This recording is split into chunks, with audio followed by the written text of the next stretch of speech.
Bismillahirrahmanirrahim. Assalamualaikum warahmatullahi wabarakatuh. Pada kesempatan kali ini, saya akan berbagi ilmu dan sedikit sharing mengenai bagaimana sih peran digital marketing pada bisnis Indonesia dalam menghadapi COVID-19 seperti saat ini. COVID-19 seperti yang kita ketahui telah menyebabkan guncangan ekonomi yang sangat besar. Pandemi COVID-19 yang mulai merebak di awal tahun 2020, di mana pandemi ini sangat-sangat mempengaruhi perekonomian dunia termasuk Indonesia.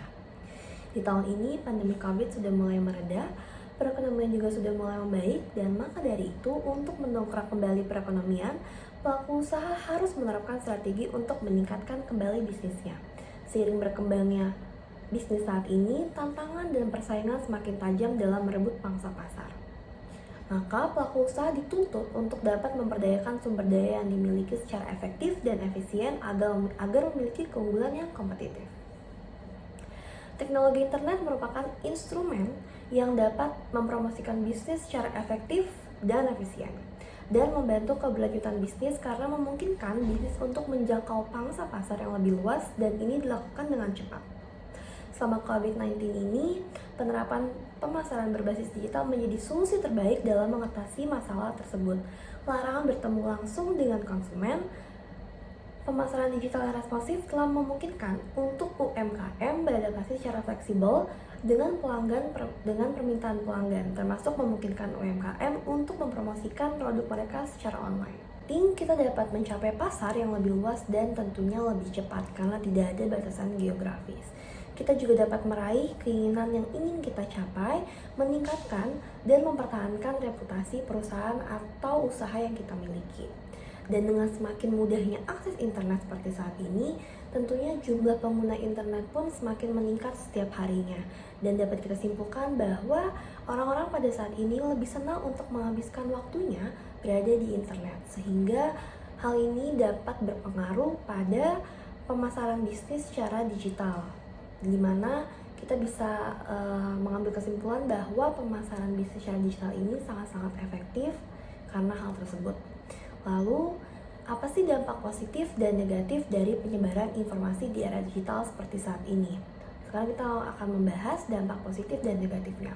Yang pertama, dampak positif dari penyebaran informasi di era digital ini adalah mempercepat komunikasi dan tentunya mempermudah pekerjaan.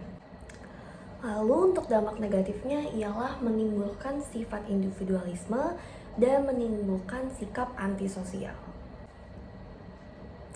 Walaupun pemasaran digital dianggap sebagai salah satu cara yang efektif, bahkan merupakan solusi terbaik dalam memasarkan usaha pada saat pandemi seperti saat ini, namun masih banyak juga orang yang melakukan teknik marketing yang dirasa belum cukup untuk mengoptimalkan cakupan pasar yang mereka tuju.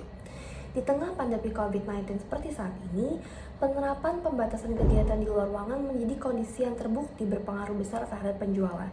Ketatnya pembatasan kegiatan luar ruangan menjadi alasan masyarakat beralih ke kegiatan digital seperti berbelanja produk harian, transaksi perbankan, bahkan bekerja. Dalam kondisi ini, digital marketing dibutuhkan untuk mencapai pasar yang bermigrasi ke digital dengan memahami bagaimana cara teknologi bekerja dan pemanfaatannya. Digital marketing mengoptimalkan pemanfaat media digital untuk mendapatkan data, pasar, dan pelanggan-pelanggan potensial, sehingga pelaku bisnis dapat mengambil langkah marketing yang tepat untuk mengakomodasi perubahan perilaku konsumen. Dan dapat kita simpulkan bahwa pentingnya digital marketing untuk pebisnis adalah mampu mengenali target pelanggan melalui online. Dalam bisnis, menentukan target pelanggan merupakan hal yang sangat penting agar produk atau jasa yang ditawarkan sesuai dengan kebutuhan target. Digital marketing membantu suatu bisnis menjangkau lebih banyak audiens daripada melalui metode konvensional atau metode offline yang biasa dulu kita lakukan, seperti membuka toko dan lain-lain. Selain dapat menjangkau lebih banyak audiens, digital marketing juga lebih hemat biaya, dan tentunya digital marketing ini menjadi tren baru dikarenakan meningkatnya penggunaan media digital oleh konsumen. Akibatnya, semakin banyak juga perusahaan menggunakan pemasaran digital untuk mencapai target pasar. Sekian pembahasan dari saya, kurang lebihnya mohon maaf. Wassalamualaikum warahmatullahi wabarakatuh.